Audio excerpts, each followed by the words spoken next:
Law of one chapter 12 सवाल 12.12 में don पूछता है कि क्या उस समय पर जब हमारे साथ कांटेक्ट हो रहा था तो क्या कॉन्फेडरेशन का कोई क्राफ्ट था उस वक्त वहां? तो रा ने कहा क्राफ्ट नहीं था, विचार स्वरूप था, मतलब थॉट फॉर्म था। तो 12.13 में डॉन पूछता है कि आपने बताया कि ओरायन के जो जवान हैं, क्रूसेडर्स हैं, वो जब इस क्वारंटाइन के जाल से अंदर आ जाते हैं तो वो टेक्निकल और नॉन टेक्निकल जानकारी लोगों को देते हैं, तकनीकी जानकारी और कोई ऐसी जानकारी जो तकनीकी नहीं है। तो तकनीकी तो हमें समझ में आ गया, लेकिन ये नॉन टेक्निकल क्या है, मतलब कि गैर तकनीकी जानकारी क्या है, क्या वो लोग, और दूसरी बात क्या मैं ये जब सोच रहा हूं कि वो लोग टेलीपैथी से देते थे तो क्या मैं सही सोच रहा हूं? तो राह कहता है हाँ तुम सही सोच रहे हो, वो टेलीपैथी के माध्यम से स्वयं की सेवा की विकृति के साथ एक के नियम के दर्शन का प्रचार किया जाता है। मतलब एक का नियम का प्रचार करते थे लेकिन अपनी स्वयं की सेवा के रास्ते पर चलने के तरीके से उन्नत समूहों में अनुष्ठान और अभ्यास दिए गए हैं और इन्हें वैसे ही लिखा गया है जैसे दूसरों की सेवा उन्मुख संस्थाओं ने अपने शिक्षकों के प्रवर्तित दर्शन को लिखा है। मतलब उन्नत संस्थाओं में कुछ इस तरह की कार्य करने का, जैसे रिचुअल करते हैं ना, हवन करते हैं, पूजा करते हैं, या तौर तरीके होते हैं, तो इस तरह के वो बताए गए हैं तरीके करने के, जो बिल्कुल उसी तरह लिखे गए हैं जैसे दूसरों की सेवा के रास्ते पर चलने वालों के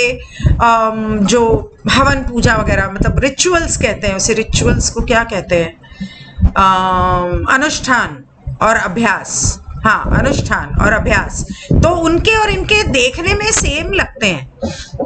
तो जैसे उनके टीचर्स ने उनको समझाए उसी तरह से दोनों के देखने में एक जैसे ही हैं, लेकिन दूसरों को हेर फेर करने की सेवा से संबंधित है दर्शन फिलॉसफी। दूसरों को हेर फेर करने की सेवा से संबंधित है ताकि वे दूसरे लोगों के प्रति सेवा का अनुभव कर सकें। इस प्रकार इस अनुभव के माध्यम से वे स्वयं की सेवा की सराहना करने में सक्षम हो सकें। मतलब कि वो लोग उन्हें इस तरह से सिखाते हैं या समझाते हैं या संदेश देते हैं मरोड़ तरोड़ के कि दूसरों के दिमाग के ऊपर कैसे कब्जा पाना है, घुमा फिरा के, सीधी तरह नहीं। और ऐसा करने में वो स्वयं की सेवा के रास्ते वाले बन जाते हैं। तो देखने में ऐसा लगता है कि वो दूसरों की सेवा कर रहे हैं, जैसे आजकल के एलिट्स करते हैं। तो ये जो अनुभव है वो उन्हें खुद की सेवा के रास्ते पे ले जाता है और धीरे धीरे ये लोग खुद की सेवा के रास्ते वाले लोग बन जाते हैं, मतलब कि ओरायन समूह के चमचे बन जाते हैं और दूसरों के साथ हेर फेर करके उनके दिमाग को और जिंदगी को कंट्रोल करते हैं और अपनी सेवा करवाते हैं, अपनी सेवा करते हैं, मतलब खुदगर्ज बन जाते हैं। तो 12.14 में डॉन पूछता है कि क्या ऐसे ही जिसको हम ब्लैक मैजिक कहते हैं वो शुरू हुआ था? तो रा कहता है हाँ, एक तरह से तुम सही कह रहे हो और एक तरह से तुम गलत भी कह रहे हो, क्योंकि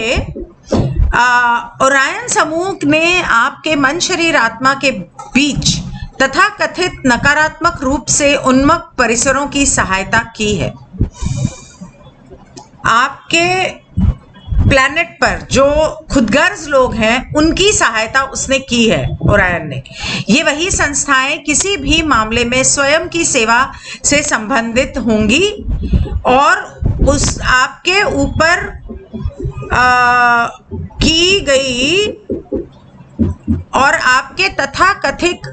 तथाकथित आंतरिक स्तरों पर कई हैं जो नकारात्मक रूप से उन्मुख हैं और इस प्रकार आंतरिक शिक्षक या मार्गदर्शक और कुछ आत्माओं के तथाकथित स्वामी के रूप में उपलब्ध हैं, जो तलाश करते हैं स्वयं की सेवा की वह विकृति। मतलब ये वही लोग हैं जिनको घूम फिर के अपनी ही सेवा करनी है, और आपके इनर प्लेन्स में, इनर प्लेन्स मतलब जैसे जहां भूत प्रेत रहते हैं, वो इनर प्लेन्स में ऐसे बहुत सारे नकारात्मक इकाई हैं जो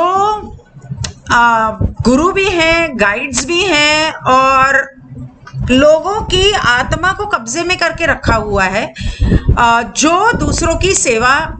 जो अपनी सेवा के रास्ते पर चलना चाहते हैं या चल रहे हैं, तो उन लोगों ने उन्हें अपने कब्जे में करके रखा हुआ है। ये था 12.14 और मैं यहीं रुक जाती हूँ।